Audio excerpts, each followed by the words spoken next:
Seigneur soit avec vous. Et avec votre esprit. Évangile de Jésus-Christ selon saint Luc. Gloire à toi, Seigneur. En ce temps-là, Jésus déclarait à ses disciples, « Je vous le dis à vous qui m'écoutez, aimez vos ennemis, faites du bien à ceux qui vous haïssent, souhaitez du bien à ceux qui vous maudissent, priez pour ceux qui vous calomnient. À celui qui te frappe sur une joue, présente l'autre joue. À celui qui te prend ton manteau, ne refuse pas ta tunique.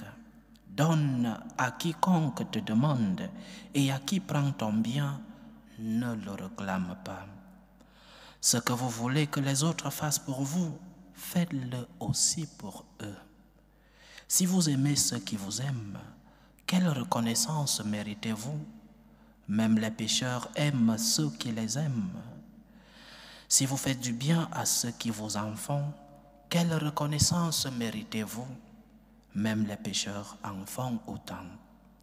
Si vous prêtez à ceux dont vous espérez recevoir en retour, quelle reconnaissance méritez-vous? Même les pécheurs prêtent aux pécheurs pour qu'on leur rende l'équivalent. Au contraire, aimez vos ennemis, faites du bien et prêtez sans rien espérer en retour.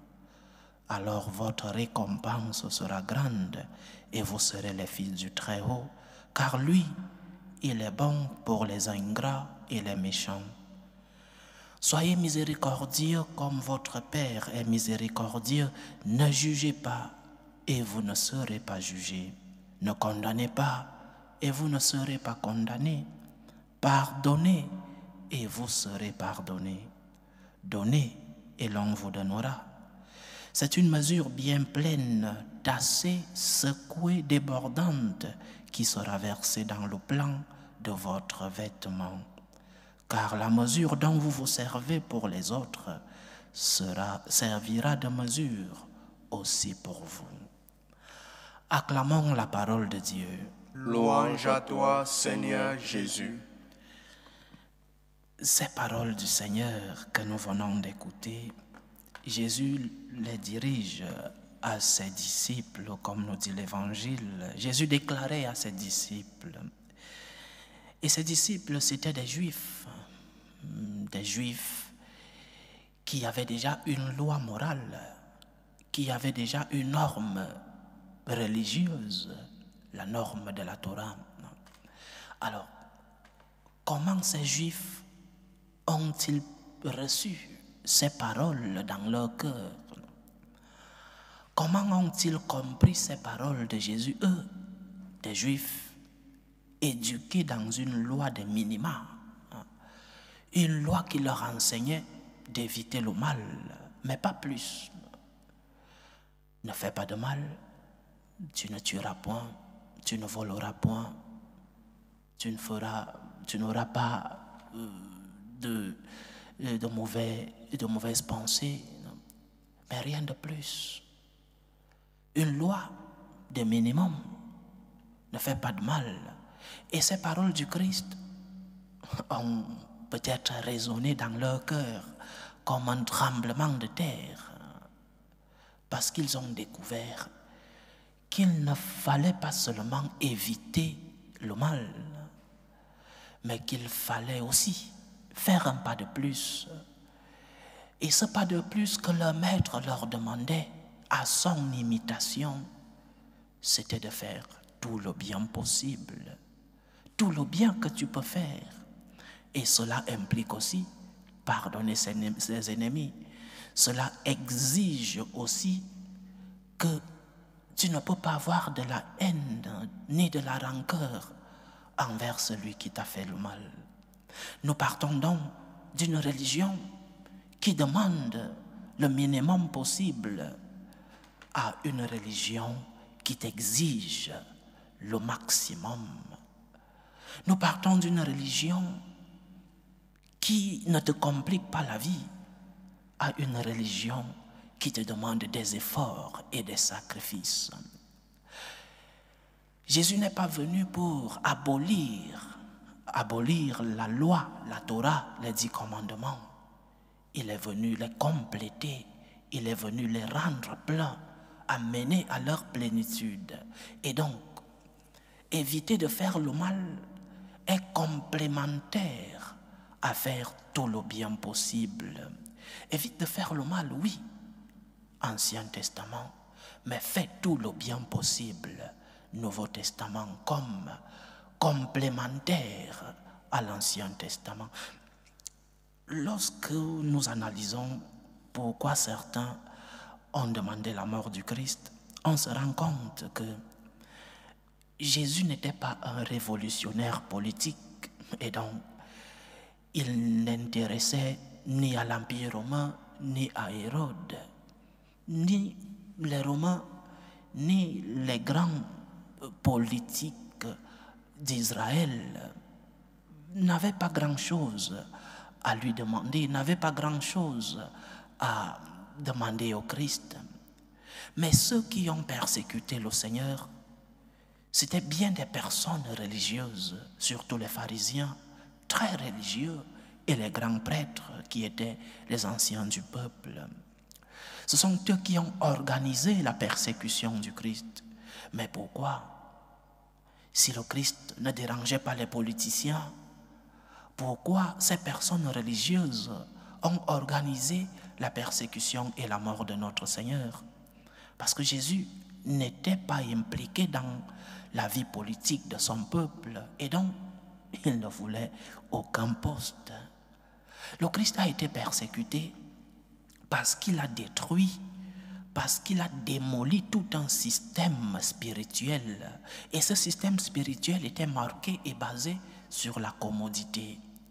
La commodité qui signifie chercher la complaisance de Dieu sans que Dieu ne me complique la vie. Je dois payer la dîme? Oui, je le fais, bien que ça me coûte, mais je le fais. Je dois monter à Jérusalem une fois l'an? Oui, ce n'est qu'une fois l'an. Je dois respecter certaines normes rituelles? Je le fais. Cela ne me demandera pas beaucoup d'efforts. Mais lorsque le Christ demande aux siens de présenter l'autre jour, lorsque le Christ demande aux siens d'aimer l'ennemi, de lutter pour essayer de ne pas être rancunier, cela a été difficile. Et c'est la cause de la persécution, c'est la cause même de la mort de notre Seigneur. Nous sommes habitués à une religion commode, à une religion où le Seigneur ne nous demande pas plus. Et toi, tu viens nous dire de faire un pas de plus, sortir de notre commodité. Ce que le Christ demandait, ce n'était pas seulement de ne pas faire le mal, mais de faire tout le bien possible. Et cela fait mal. Cela est coûteux et exigeant pour ses compatriotes. Et ils ne l'ont pas toléré. Ils n'ont pas toléré que le Christ leur demande d'aimer jusqu'à la fin. Parce que ne pas faire le mal, c'est déjà aimer. Mais aimer jusqu'à la fin, c'est de faire tout le bien possible. Et cela n'était pas commode pour ces personnes habituées à une religion d'accomplissement et de respect de certaines normes. Demander à ces personnes de mettre le cœur dans leur relation avec Dieu et avec le prochain, c'est être demandé. Parce que lorsque tu pardonnes, c'est un signe d'amour. Lorsque tu ne fais pas de mal, lorsque tu évites le mal, c'est déjà un signe d'amour. Mais ces personnes à qui tu ne fais pas de mal, tu dois pardonner parce que tu l'aimes. Parce que tu l'aimes, tu dois l'éduquer. Parce que tu l'aimes, tu dois lui enseigner à distinguer le bien du mal. Parce que tu l'aimes, tu lui donnes une nouvelle opportunité lorsqu'il est tombé, lorsqu'il s'est trompé.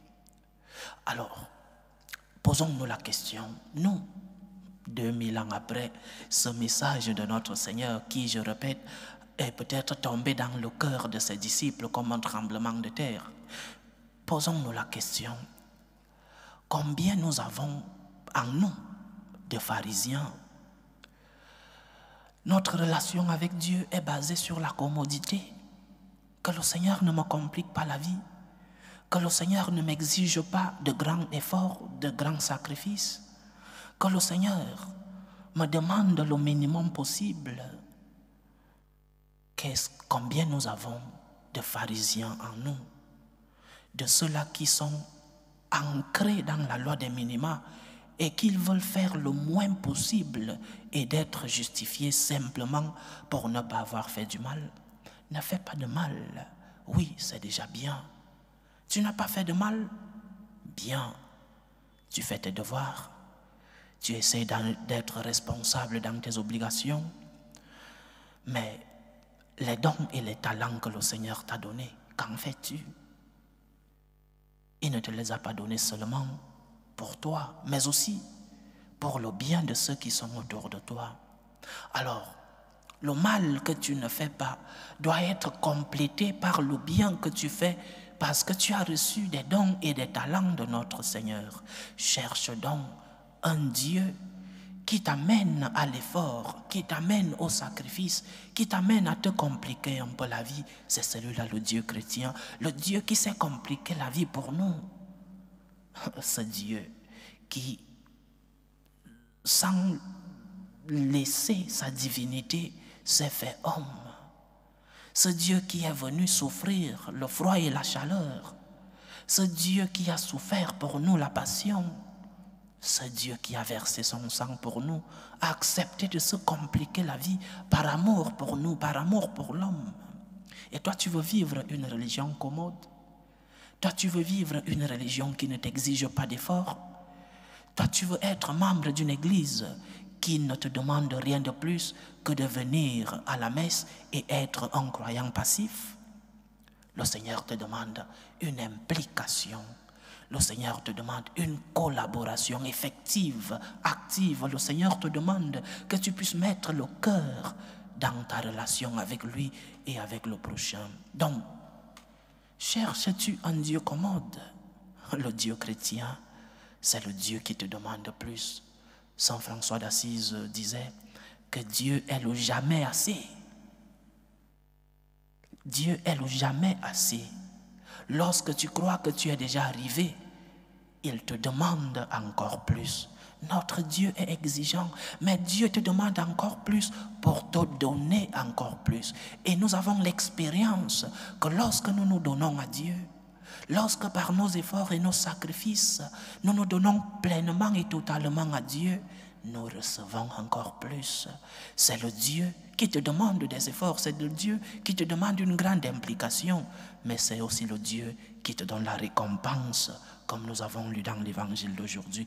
Évite donc de faire le mal, Ancien Testament, mais fais tout le bien possible. Fais des efforts pour Dieu. Fais des efforts dans ta relation avec Dieu et avec le prochain. Fais des sacrifices pour que cette relation puisse être une relation d'intimité, une relation de communion, une relation qui a la récompense de ce que le Seigneur donne à ses enfants. Il est le Dieu qui est venu mourir pour toi. Il est le Dieu qui s'est sacrifié pour toi. Il est le Dieu qui a fait des efforts pour te donner la vie, pour te donner la félicité, te montrer le chemin qui mène vers le salut. Fais des efforts dans ta relation avec lui. Fais des efforts pour respecter les exigences. Il est le jamais assez. Il te demandera encore plus, mais il te demande plus pour te donner plus. En deuxième lieu, Jésus ne dit pas que tout est permis. Jésus ne dit pas que tu dois aimer ton ennemi et qu'il n'y a pas de problème, que ce n'est pas grave que ton ennemi te fasse du mal. Non, Jésus ne le dit pas. L'Église nous a toujours enseigné que nous devons faire la distinction entre le péché et le pécheur. Tolérance zéro pour le péché, parce que le péché est mauvais, mais miséricorde envers le pécheur. Tolérance zéro envers le péché, mais miséricorde envers le pécheur. Parce que le mal est mal. Lorsque quelqu'un t'a fait du mal, tu ne peux pas le dire, ce mal est bien. Non. Mais cette personne qui t'a fait du mal mérite ton pardon, mérite ta miséricorde. Regarde que toi-même tu demandes pardon. Regarde que le Seigneur t'a laissé le sacrement de la pénitence pour que lorsque tu es tombé, que tu puisses aller demander pardon. Donc, tolérance zéro envers le péché, mais miséricorde avec le pécheur. Cela signifie que moi qui ai été traité avec miséricorde par Dieu, moi qui ai reçu un amour gratuit du Seigneur, je dois imiter le Seigneur. Dieu t'a aimé gratuitement. Dieu t'a aimé sans tes efforts. Dieu t'a aimé en premier. Si j'ai reçu l'amour de Dieu, que dois-je faire de ceux qui vivent autour de moi? Les pardonner, me mettre à leur place. Parce que la rancune ne sert à rien, chers frères et sœurs. La rancune te rend esclave. Elle t'a servi, elle pourrit ta vie, elle pourrit ton cœur. La rancune te rend incapable d'être heureux parce que tu vis ancré dans cette dynamique de souhaiter du mal aux autres. La rancune te pourrit le cœur et tu meurs petit à petit. La rancune, la première victime de ta rancune et de ta haine, c'est toi-même. Parce que parfois, cette personne qui t'a fait du mal, soit elle ne s'est pas rendue compte qu'elle t'a fait du mal, soit cette personne ne croit pas en Dieu. Et pourquoi te pourris-tu la vie? Pardonne. Pardonne pour avoir la paix. Pardonne parce que tu as aussi besoin de demander pardon de temps en temps à Dieu. Et Dieu te pardonne même lorsque tu ne lui demandes pas pardon. Donc, traite l'autre comme le Seigneur te traite. Et si Dieu te traitait comme tu traites les autres, si Dieu te traitait comme ta relation avec les autres, comment vivrais-tu? Dieu a accepté de te laisser un sacrement parce qu'il sait que tu es faible, parce qu'il sait que tu es offensé, mais aussi que tu es un offenseur, parce que parfois nous croyons que nous sommes des anges et que, comme disait le philosophe, l'enfer c'est les autres. Tu es un offensé, oui, parce que les autres te font du mal, mais tu es aussi un offenseur, parce que par tes faiblesses, parce que par ton péché, tu fais aussi du mal aux autres. Donc, chers frères et sœurs, le Seigneur nous demande des efforts dans notre relation avec lui et dans notre relation avec les autres. Et tout ce qu'il nous demande, c'est pour notre bien, c'est pour notre félicité, c'est pour notre salut. Libère-toi, purifie ton cœur. Libère-toi au nom de Jésus-Christ et par amour pour Jésus-Christ. Libère ton cœur parce que le Seigneur qui t'a pardonné en premier veut que tu pardonnes les autres. Fais un effort, demande la grâce de Dieu. Demande la grâce de Dieu qui t'accompagne dans tes efforts. Et lorsque tu ne peux pas, dis au Seigneur, j'ai besoin de toi mon Dieu. Lorsque c'est difficile de pardonner parce que l'offense est grande, dis au Seigneur, je veux pardonner, j'ai besoin de ton aide. Dis au Seigneur que tu as besoin de lui et sa grâce qui t'accompagne fera purifier ton cœur, libérer ton cœur de ce poids de la haine, de ce poids de la rancune. La rancune te rend esclave, la rancune t'a servi. Libère ton cœur. Pardonne parce que le Seigneur te pardonne lorsque tu lui demandes pardon. Que la félicité, que notre bonheur, que notre sainteté passe par les efforts, par la grâce de Dieu, mais par les efforts que nous faisons pour construire une véritable relation avec le Seigneur et que nous puissions purifier nos cœurs, que nous puissions nous libérer de ces poids de la rancune, de ces poids du mal que nous pensons pour les autres. C'est ainsi que le Seigneur amènera à sa fin l'œuvre du salut qu'il a commencé en nous. Dieu veut que tu sois sauvé. Il veut que tu te sacrifies par tes efforts. Dieu veut que tu sois sauvé. Il veut que tu libères ton cœur pour qu'il puisse, lui, occuper la première place dans ta vie. Que le Seigneur nous aide à purifier nos cœurs, qu'il nous aide dans les efforts, dans notre relation avec lui. Loué soit Jésus-Christ. À jamais.